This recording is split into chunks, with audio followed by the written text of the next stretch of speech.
जी दोस्तों, आपका चैन क्लासेज में एक बार फिर से स्वागत किया जाता है। आज हम लोग बहुत ही इम्पोर्टेंट क्वेश्चन लेकर आए हैं जो हम पार्ट 5 के अनुसार हम इस क्वेश्चन को सॉल्व किया जाएगा, जो विविध परीक्षाओं में पूछे गए प्रश्नों का यह संग्रह है। यह आपको जो हम आज प्रश्न बताएंगे यह बहुत ही कम समय में अलग अलग टाइप के जो क्वेश्चन हैं आपको पार्ट 5 में मिलेगा। इस वीडियो को अधिक से अधिक शेयर और सब्सक्राइब कीजिएगा। क्वेश्चन हम पहले की तरफ चलते हैं। क्वेश्चन यह है, अगर राम श्याम से 25% ज़्यादा कमाता है तो श्याम राम से कितना प्रतिशत कम कमाता है। देखिए, गणित के प्रश्नों को सॉल्व करने से पहले हम उसके भाषा को जानेंगे। देखिए, भाषा के जब तक ज्ञान नहीं होगा गणित की भाषा को, तब तक हम कुछ नहीं कर सकते। जितना अधिक हो सके उसकी भाषा को समझने का प्रयास कीजिए कि क्या कह रहा है। जैसे आपको हम बहुत मज़ेदार बात बता रहे हैं। एक बार हिंदी के टीचर, संस्कृत के टीचर और मैथमेटिक्स गणित के टीचर और अंग्रेजी के टीचर, चारों लोग एक ग्रुप बनाकर किसी दुकान पर गए ब्रेकफास्ट करने, अपना नाश्ता करने, कुछ खाने के लिए गए। सभी ने अपने अपने, हिंदी के अध्यापक ने अपना नाश्ता हिंदी भाषा में मंगा लिया, अंग्रेजी के अध्यापक ने अपने अंग्रेजी में मंगा लिया, संस्कृत के अध्यापक जो खाना था वो अपने संस्कृत भाषा में मंगा लिए। जो गणित के टीचर थे वह अपनी भाषा में क्या बताएं, आप सोच सकते होंगे। वो अपने गणित भाषा में बताएं, क्या बताएं। देखिए, वह भाषा का ज्ञान होना चाहिए। अगर आपको भाषा का, गणित का भाषा का ज्ञान था उस दुकानदार को, वह तुरंत समझ गया कि यह गणित के अध्यापक क्या मांग रहे हैं। वह मांगा, गणित के अध्यापक ने क्या कहा, half circle, full circle, half circle A, half circle, full circle, right angle A. Half circle देखिए आधा वृत्त है, फुल सर्किल पूरा वृत्त है, फिर half circle, half circle, full circle, half circle ए है, फिर हाफ सर्किल अर्धवृत्त, उसके बाद पूरा सर्किल, पूरा वृत्त, राइट एंगल। ये एंगल होता है 90 का, समकोण का, राइट एंगल ए, समकोण जिसे कहते हैं, इसको एंगल कोण का जैसा चिन्ह है ए। तो इसको पढ़िए, क्या हो गया, कोका कोला। अर्थात वह भाषा को समझ गया कि गणित के अध्यापक कोका कोला मांग रहे हैं। तो इसीलिए आप पहले हमारे प्रश्न हैं उसकी भाषा को समझिए, और जब समझ जाएंगे भाषा को तो आसानी से क्वेश्चन लगाने में कोई आपकी दिक्कतें नहीं पैदा होंगी। आइए हम पहले क्वेश्चन की तरफ चलते हैं।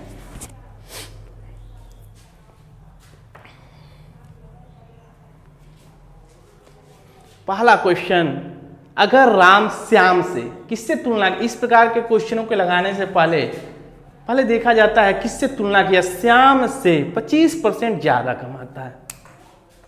दो व्यक्ति हैं, एक राम है एक श्याम है।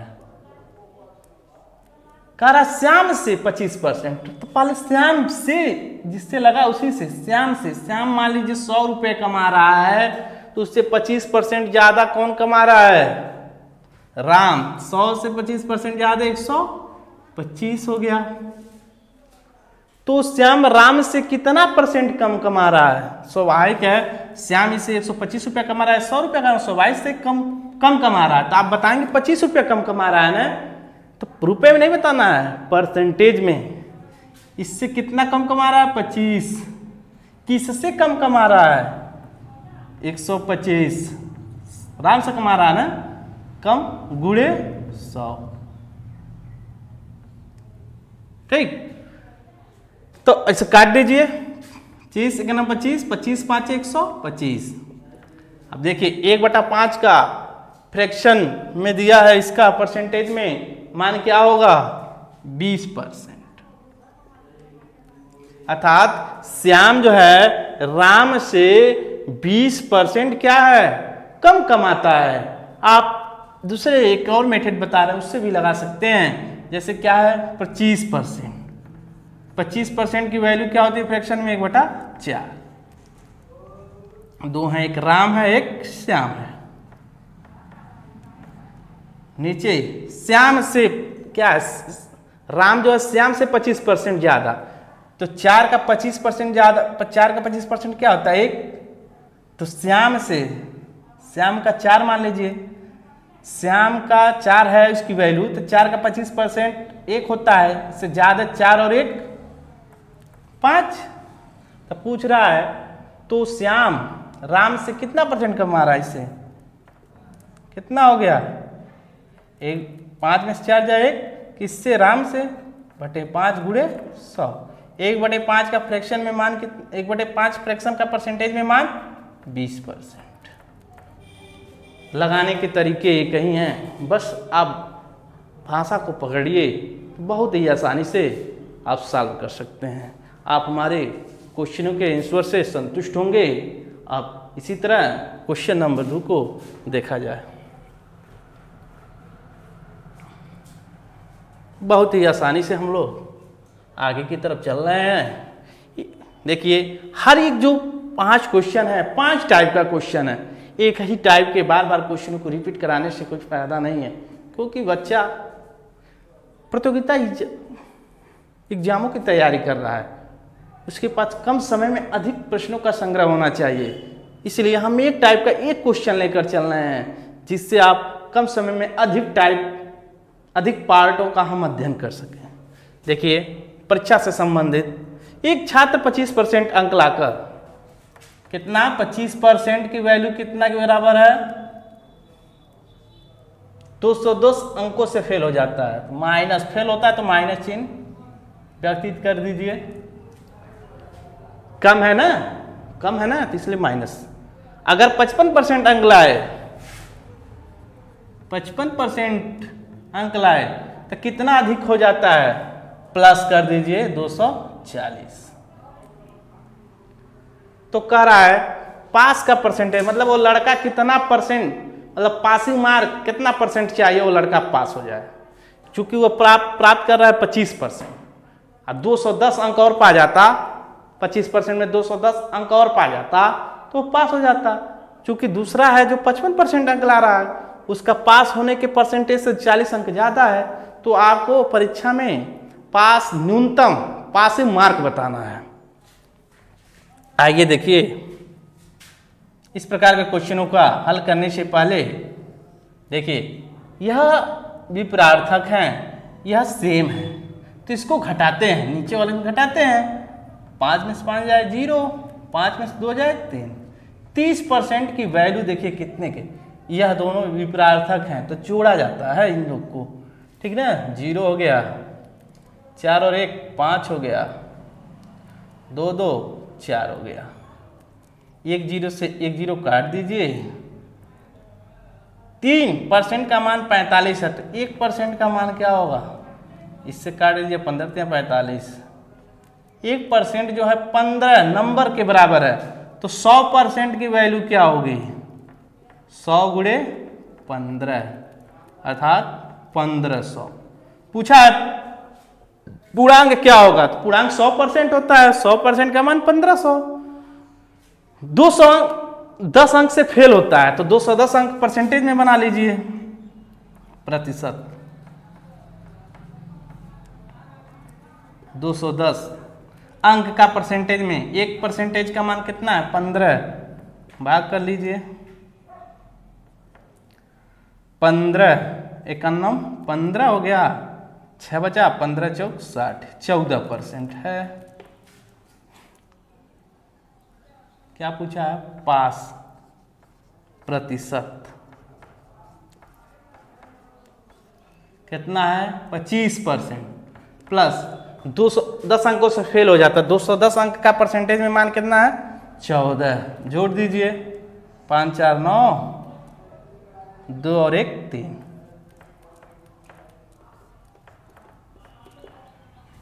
उसे पास होने के लिए 39% चाहिए। उस विद्यार्थी को उस परीक्षा में उत्तीर्ण होने के लिए 39% चाहिए। बहुत आसान है क्वेश्चन है दोस्तों। इसी तरह हम आगे की तरफ चलते हैं। Question number 4।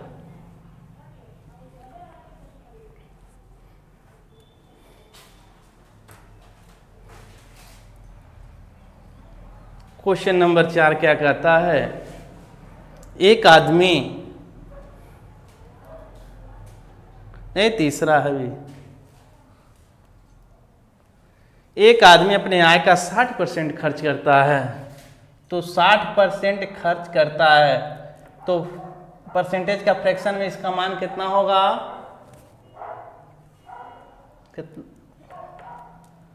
3/5 होगा। खर्च करता है, 60% खर्च करता है, यह उसका क्या हो गया? आय। यह क्या हो गया? उसका खर्च। तो बचत कितना होगा? 5 में से 3 जाए 2 यूनिट के। ठीक। अब आइए एक थोड़ा सा एक डायग्राम बना लिया जाए। क्या? आय, उसके बाद खर्च, उसके बाद बचत। मतलब आदमी कितना कमा रहा है, कितना खर्च कर रहा है, फिर उसका कितना बच रहा है। देखिए 5 यूनिट आए है ना, तो इसको 5 यूनिट मतलब कर दीजिए 500। खर्च कितना है? 3 है तो 300 यूनिट कर दीजिए 300। बचत 500 में 300 जाए कितना बचत होगा? 200। देखिए 2 यूनिट है, राइट। अब क्या कह रहा है? थोड़ा ध्यान देने की बात है। अगर उसकी आय 15% बढ़ जाता है, 500 का 15% बढ़ेगा अर्थात कितना होगा? +75। 300 का कितना बढ़ रहा है खर्चा? 15% अर्थात 45। तो बचत तो घटा लीजिए। आय जितना कमाता है, जितना खर्च करता है, आय जितना है और खर्च करता है, बच रहा कितना? 0। 7 में से 4 घटाएंगे 3। अर्थात कह रहा उसकी बचत में कितने % बदलाव है? पहले 200 रुपये बचत करता था, अब कितना कर रहा है? 230। बदलाव कितना आया?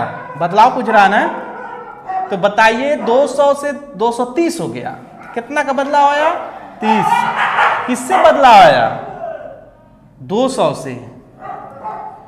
गुणे कितना करेंगे? 100। 1 0 से 1 0, 1 0 से 1 0, फिर 2 से काटेंगे 15। 15 दूना 30 होगा ना, 15%। अर्थात पहले 200 रुपये की बचत से 230 हो गया, तो कितने % उसके बचत में कितने % का बदलाव आया? 15% का बदलाव आया, राइट। आगे की तरफ इसी तरह हम क्वेश्चन नंबर 4 की तरफ चलते हैं, जो हमें बहुत आसानी से इस प्रकार को क्वेश्चनों को हम सॉल्व किया जाता है।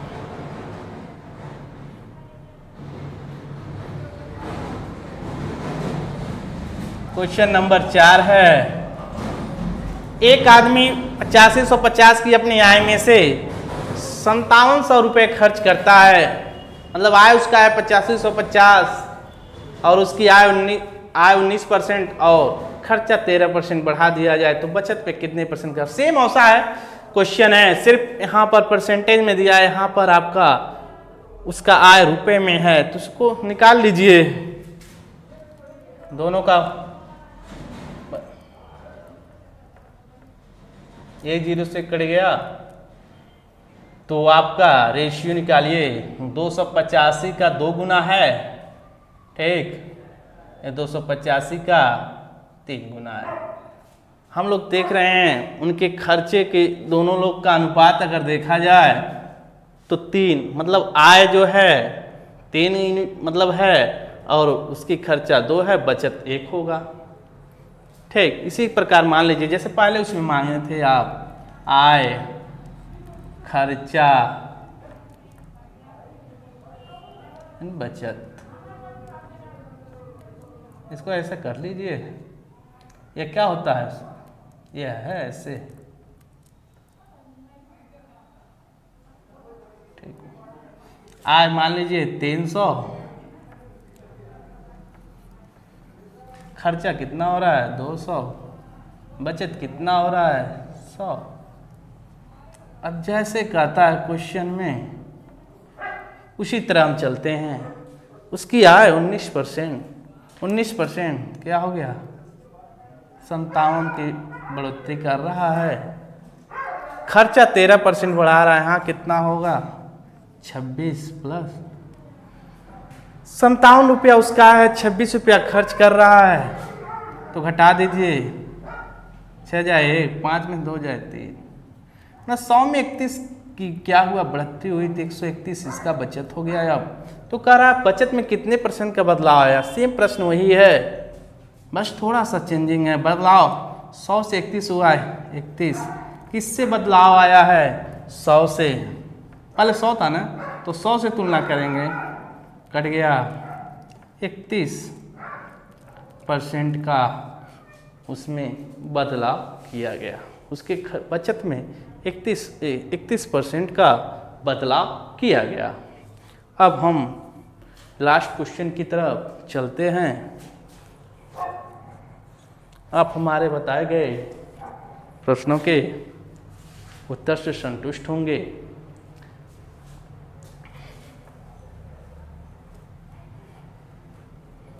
इस प्रकार के प्रश्न आप बहुत आसानी से कॉम्पिटिटिव एग्जाम में सॉल्व कर सकते हैं। आप पढ़ते समय इस सब प्रश्नों को जरूर नोट कीजिएगा, और अलग अलग के टाइप के क्वेश्चन हैं। देखिए लास्ट, किसी शहर की जनसंख्या पहले वर्ष 16.2/3% बढ़ती है। देखिए लगाने का तरीका, प्लस बढ़ती है 16.2/3% बढ़ती है। दूसरे वर्ष 37.1/2% घटती है, माइनस कर देंगे, इससे यह प्रतीत होगा कि घट रहा है। तीसरे वर्ष 57.1/7% बढ़ती है, अर्थात तीसरे वर्ष यह बढ़ रही है, 1/7% बढ़ती है। अब यहाँ देखिए परसेंटेज टू फ्रैक्शन में मान बताना है आपको, तो हम आपको परसेंटेज बेसिक में बता चुके हैं। इसका मान कितना होता है 1/6 होता है। अब इसका मान आप बताइए, इसका मान आपको हम बता चुके थे। अब 1/2 किसके परसेंटेज में आता है, 1/8 का मान कितना होता है 12 से 1/2 होता है ना। कोई दिक्कत किसी को? देखिए 3 गुना है कि नहीं, अभी कहेंगे 3/8 को बताइए, बारते हैं 36 हो जाएगा, 3 1 9 3/2, या मिक्स फ्रैक्शन में करेंगे 1 बढ़ेगा, 36 1 37 से 1/2 आया कि नहीं, अर्थात ये किसका मान है 3/8 का, 57 से 1/7। सेम प्रक्रिया ऐसे ही हम आपको बेसिक पे ले जाने का प्रयास कर रहे हैं। आप बेसिक में हम बताए थे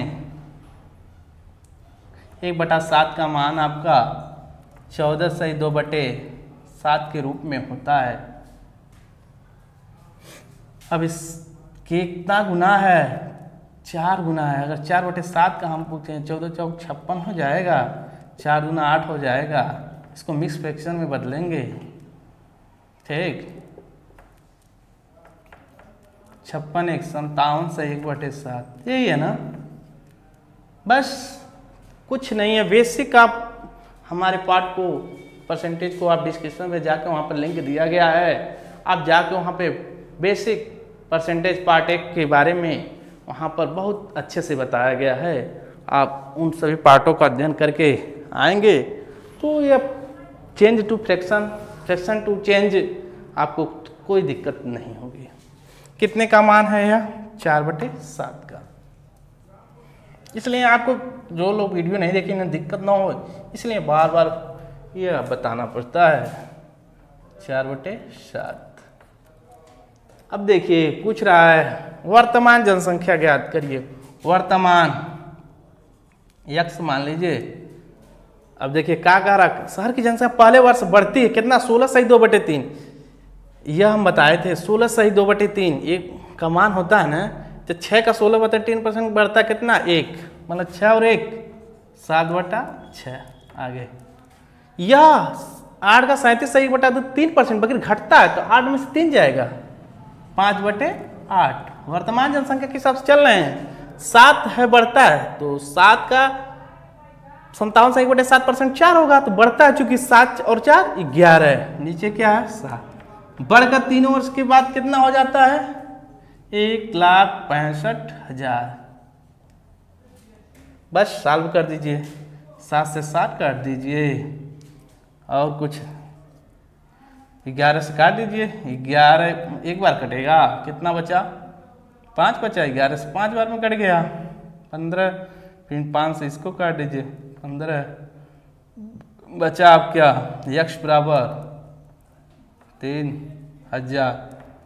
6 में 8 का गुणा करेंगे 48, यक्स बराबर 3 × 8 24 हो जाएगा, 3 में 4 का करें 12, 2 बच या 14, 1 2 3 2 3, 1,44,000 उसकी वर्तमान जनसंख्या होगा, जो 3 वर्ष बाद 1,65,000 हो जाएगा।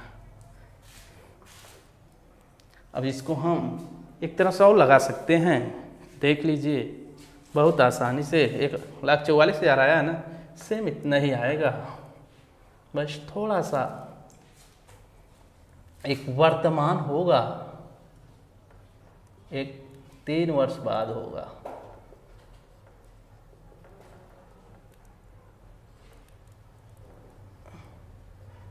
ये वर्तमान जनसंख्या होगा।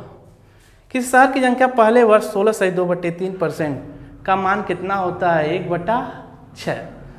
मतलब पहले वर्तमान 6 था, बाद में तो 3 बढ़ के कितना हो गया 7, ठीक, 6 से 7 बढ़ा है।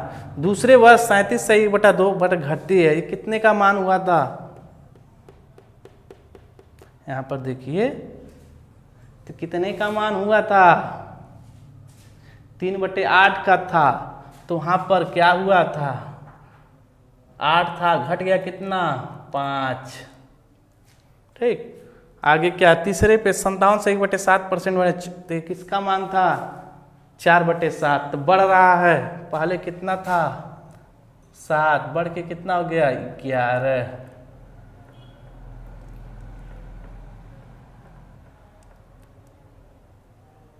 देख लीजिए, बस कुछ नहीं करना है, 7 से 7 को काट दीजिए, 6 में 8 का गुणा कर दीजिए 48, इधर क्या 11 बचे 55, क्योंकि 55 यूनिट का मान दिया है 1,65,000। 3 वर्ष बाद जो जनसंख्या दिया 1,65,000।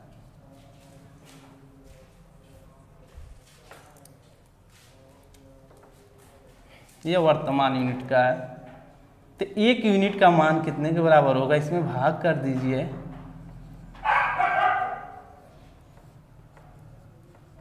कितने बार में कटेगा 3 बार में। 1 यूनिट का मान आया 3,000, तो कितना यूनिट है वर्तमान 48, तो 48 गुणे 3,000 पूरा कर दीजिए, 24, 3 × 12, 2 14। देखिए सेम आंसर। तो आप किसी भी प्रकार से हमारे बताए गए प्रश्नों से आप जिस मेथड से संतुष्ट होते हैं उस मेथड को यूज कीजिएगा। आज हम इस प्रश्नों को विभिन्न परीक्षाओं में पूछे गए प्रश्न को आज बताए हैं, जो बहुत ही परीक्षा दृष्टिकोण से बहुत ही महत्वपूर्ण माने जाते हैं। आज हमारे द्वारा बताए गए प्रश्नों से आप संतुष्ट होंगे, ठीक। अब